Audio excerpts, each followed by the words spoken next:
Welcome to Donmar TV News Channel, mga nagbabagong balita sa buwan ng Agosto. Yun po yung tungkol dun sa paano po natin makukuha uli yung pera na sobra dun sa naibayad natin sa isang HCI sapagkat yung kanilang binigay na serbisyo sa isang pasyente ay hindi naman sakto dun sa ibinigay na pera ng PhilHealth. Halimbawa nga po, kung ang sakit ay pneumonia, 15,000 po yun, pagkatapos ang serbisyo ay 10,000 lang. Ang tinatanong ko po, sino po yung makikinabang doon sa sobra na 5,000 pesos? Napaka-importante po kasi noon, Mr. Chair, at yun po ay hindi nasagot na mabuti kung sino makikinabang noon at kung yun ba ay makukuha pang pabalik ng PhilHealth. Dr. Pargas? Mr. Chair, ang makikinabang po nito ay ang ospital upang again tumugon po doon sa mga pangangailangan upang lalo pa pong mapag-ibayo yung paggamot ng ating mga pasyente. Kaya ito po yung disenyo ng ating provider payment mechanism na kung saan yun nga po na kung merong pagkukulang or kung may labis, dapat po yung labis ay makakatulong doon sa pagkukulang na ibinabayad po natin. Mr. Pargas, yung pong sagot ninyo ay sobra-sobra dahil sa binayaran naman po natin yung ospital. Wala po siyang maisisisi sa PhilHealth sapagkat yung serbisyong kanyang ginawa sa pasyente ay binayaran ninyo.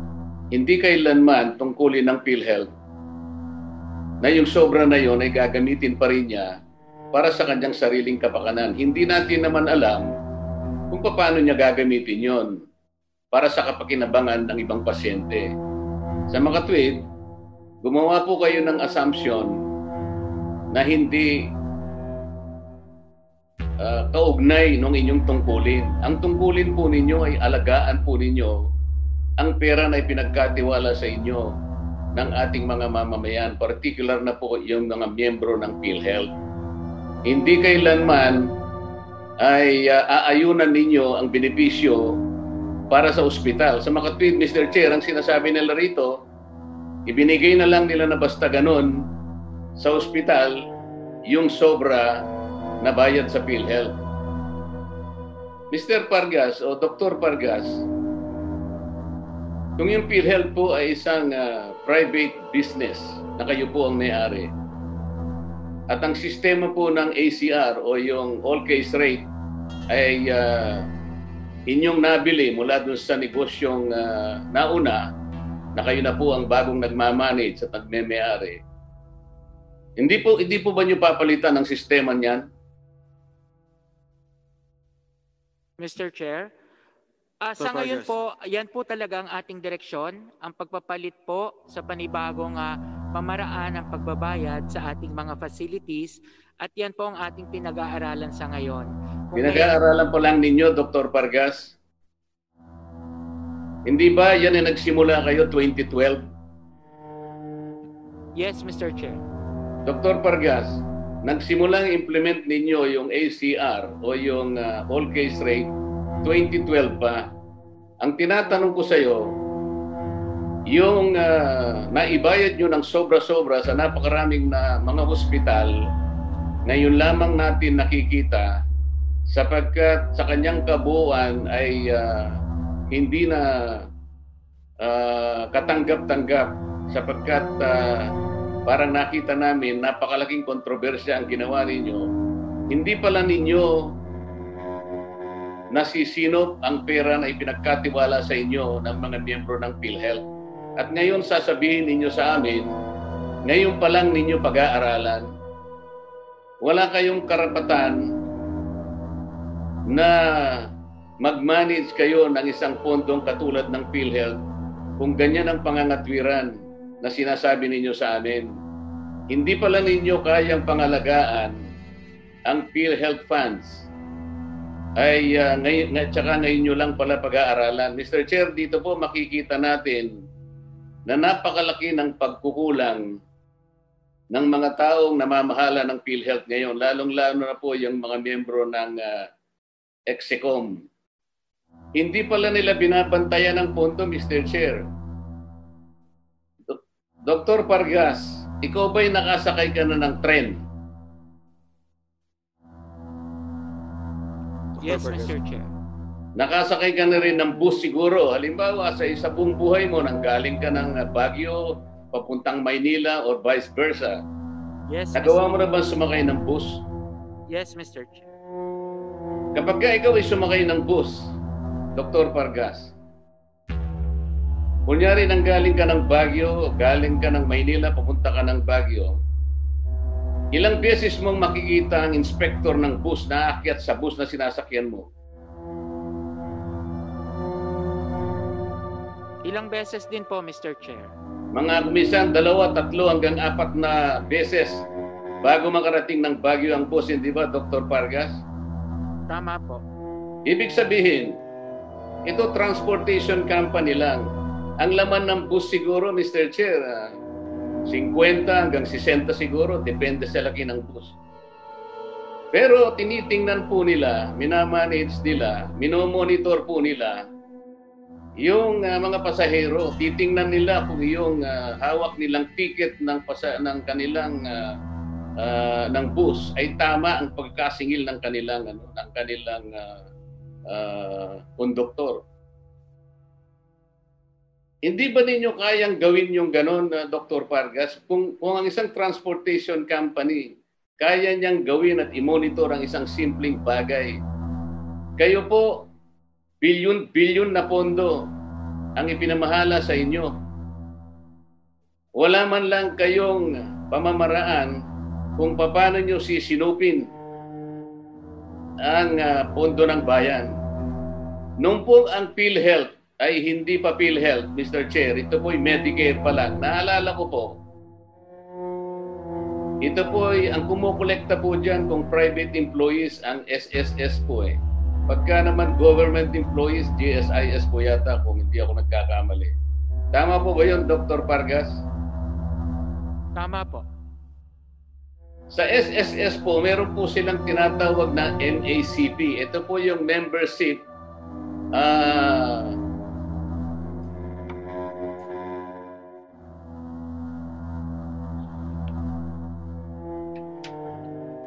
Membership Assistance Counter Personnel. Tama po ba yun? Maaari po. Hindi po ako pamilyar doon sa naging operasyon. Opo, yun po ay tinatawag na MACP, Membership Assistance Counter Personnel. Ang ibig sabihin po nun, meron silang visiting team. Pinupuntahan ang mga ospital, tinitingnan po yung mga patients at binabalidate po nila yung mga sakit at kung sila ay nandun sa admission record. Sa loob ng isang araw, nakikita po nila, namomonitor nila kung tama po yung kalagayan ng may sakit, sapagkat pag magke-claim po yung ospital, alam na alam nila kung tama po yung claim.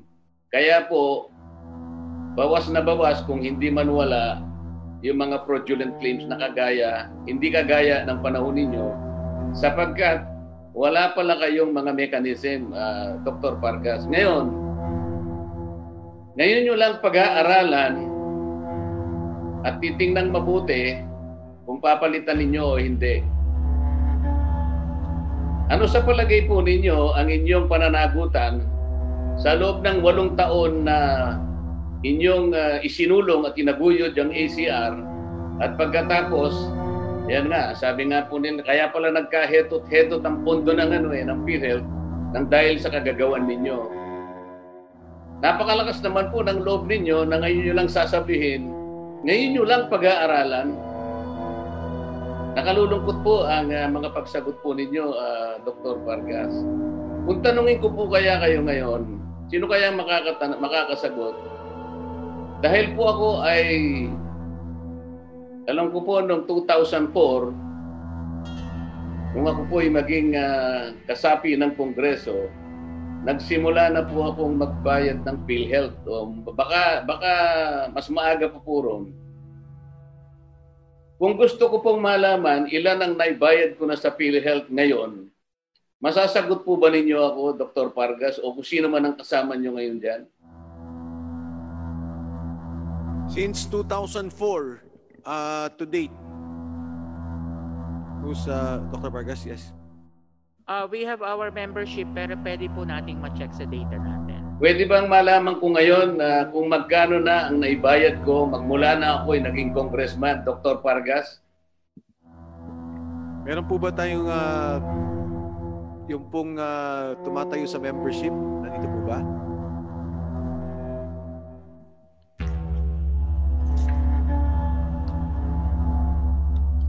While they're checking, Honorable Marcoleta, pwede po kayo magpatuloy. Dr. Pargas, totoo ba na nakita ko lang po sa website ninyo ito na yung mga opisyal ninyo na nangasiwa ng pagbuo ng PhilHealth membership database at yung kasalukuyang namamahala ng inyong IT sector ay pinarangalan po yata ninyo ng isang exemplary performance certificate. Tama po ba yun?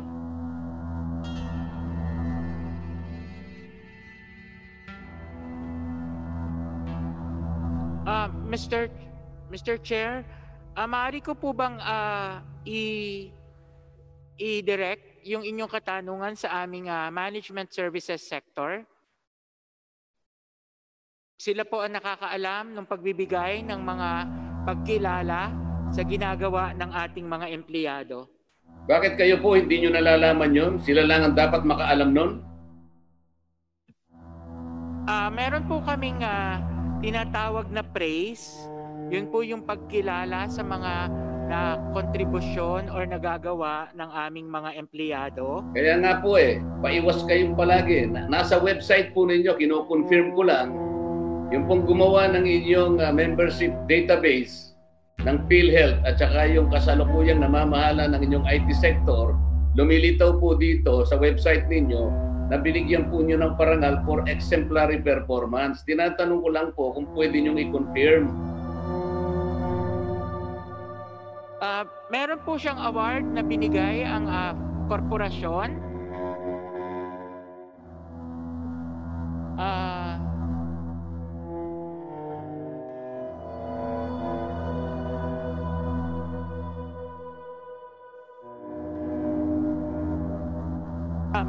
Mr. Chair, kino-confirm ko lang po.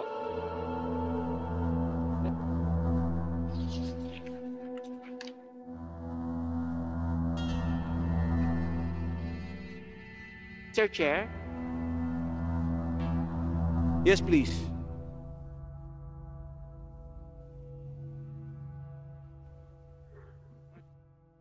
Please turn on your mic. Okay. Ma'am, Okay. pagpakilala po kayo. Please Opo. state your name and position.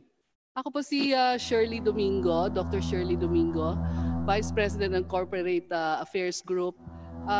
Tinignan po natin yung website ngayon. It's the Presidential Lingkod Bayan Awardee, si SVP Jovi Aragona.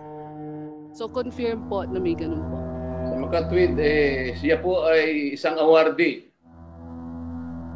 Mr. Chair, ano po ang naging batayan ng pagbibigay sa kanya ng award?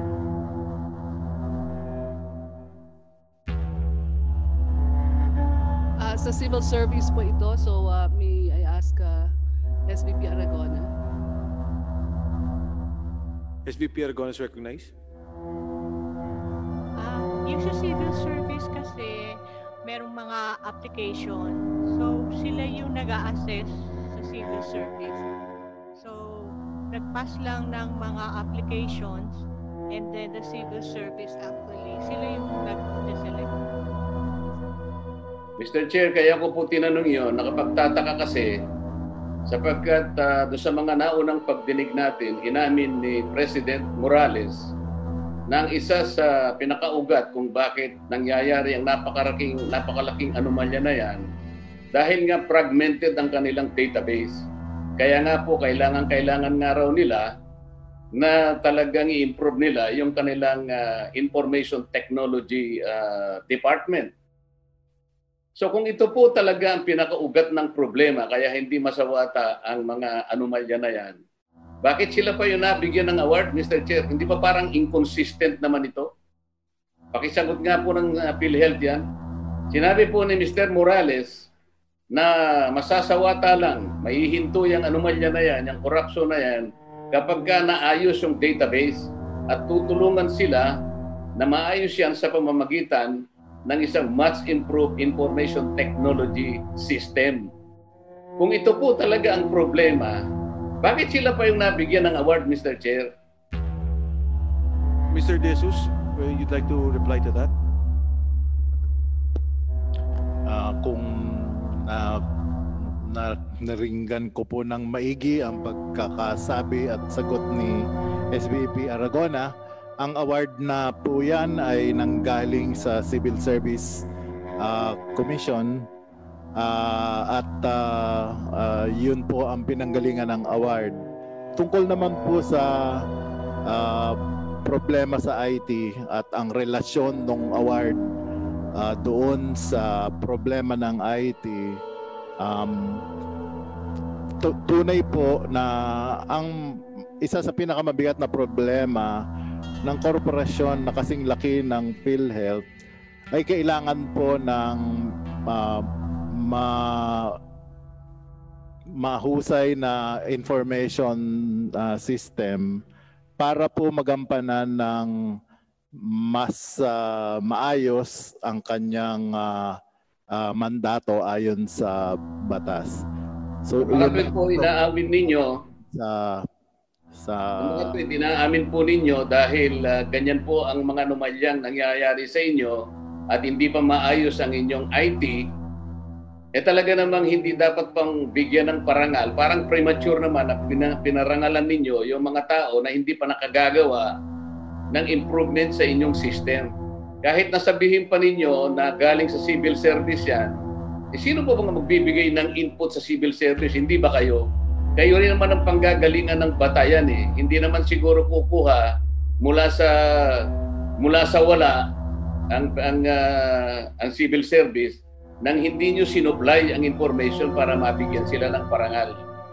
Anyway, Mr. Chair, pwede bang aminin ng PhilHealth na dahil nga sa walang mekanismo kung paano maibabalik ang mga perang na ibabayad ng sobra-sobra sa mga ospital at sa mga HCIs, kapag ka ang sistemang ito ay nagpatuloy pa, Mr. Chair, sapagkat katakot-takot na mga fraudulent claims lamang ang maaari nilang tanggapin sa mga susunod pang mga panahon, aaminin po ba nila, Mr. Chair, na ang PhilHealth ay magmimistulang gatas ang baka?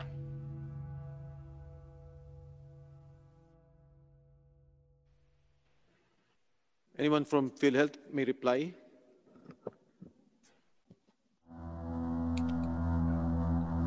Ang mga proseso po na nakalagay sa aming organisasyon ngayon ay pwede po bang sumagot na lang kayo ng diretso kapag po pa nagpatuloy ang sistemang ito, ang kasalukuyang sistemang pinaiiral ninyo sa PhilHealth, kapag ka ito ay nagpatuloy pa, lalong-lalo na po may kinalaman doon sa all case rate, hindi po ba magmimistulang gatasang baka ang PhilHealth? Yes or no po ang sagot?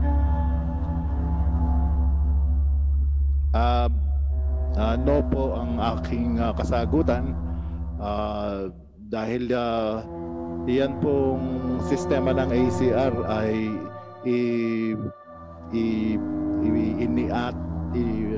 ipinasa at yan po ay may masusing pag-aaral bago ipinasa. Ano po bang pangalan ninyo? Ano po pangalan ninyo? Pamamaraan ng pagbabayad. Ngunit, Mr. Chair, may I interrupt?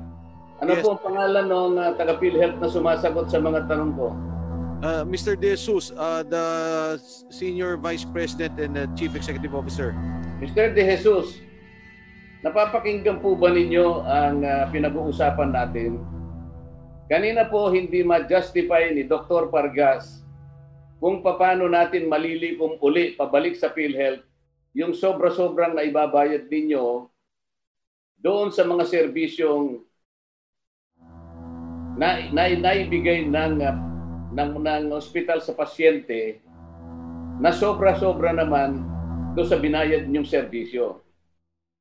Kanina inamin po ni Dr. Pargas na aralin nila kung paano po ito ay masusolusyonan, makukorek, sapagkat mali nga po. Napakarami pong fraudulent claims ang nangyayari rito sapagkat magmula sa isang sakit, nag-graduate sa isang sakit, at hindi naman ninyo na monitor dahil wala naman kayong konduktor na kumbaga sa isang bus, wala kayong taga-analyze, wala kayong inspector, kaya palaging ganito ang nangyayari. Ang tinatanong ko po sa inyo, kung itutuloy po ninyo ang sistema na yan, pero wala kayong mekanismo para alagaan naman ang pondo ng gobyerno, hindi po ba magmimistulang gatasang baka ang PhilHealth? Yun lamang po ang tanong eh.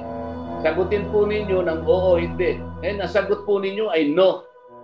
Paano mo masasagot na no, Dr. Biloso? Biloso ba, Mr. Chair? Yes, Deputy Jesus po. Mr. De Jesus. Yes, Deputy Speaker. Masasagot mo ba? Stand corrected, Executive Vice President De Jesus and our Chief Executive Officer, Operating Officer. Sa konsensya mo ba, Mr. De Jesus, masasagot mo na yan na hindi magiging gatasang baka kapag ka pinagpatuloy ninyo ang sistema na yan ng ACR sa ngayon? Kung sigurado po kaming magiging gatasan, yan po ay ipapatigil namin. Yun po ay walang alintana namin gagawin. Ang pinapaliwanag ko lamang po ay sa ngayong panahon na ito, yan po ang aming patakaran ng pagbabayad. Pero ang binabanggit din po ni Dr. Pargas, alam ko po yun ang patakaran ninyo. Pero bakit pinipilit po ninyo na ipagpatuloy samantalang inaamin ninyo na magiging gatasang baka na lang ang PhilHealth?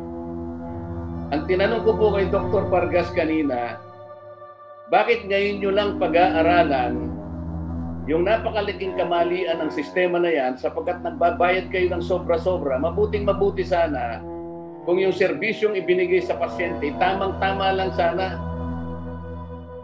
doon sa panggagamot na ginawa ng ospital. Eh hindi po eh. Pangkaraniwan, napakarami po ng sobra na nawawala. Ngayon, ang sabi ni Dr. Pargas, ibinibigay na lamang na benepisyo ng ospital. Mali po yun, Mr. De Jesus. Hindi mo ba nakikita yung malaking kamalian? Bakit mo bibigyan ng sobra-sobra ang ospital na hindi naman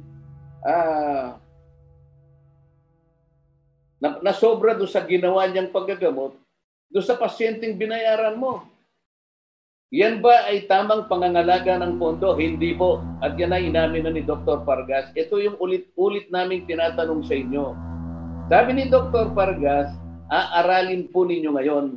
So ang tanong, sa matagal na panahon, nagsimula kayo noong 2012, ngayon nyo lang naisipan na aralin. Malaki po ang pagkukulang ninyo sa ating pamahalaan o sa ating mga kababayan, lalong-lalo na po yung mga miyembro, sapagkat hindi nyo inalagaan ang pondo. Ito po ang susunod na tanong. Yung Integrity Committee po ng PhilHealth, Mr. Chair, pwede ba naming malaman mula sa inyo kung ilang ospital na ang napanagot ninyo o nakasuhan dahil sa mga fraudulent claims?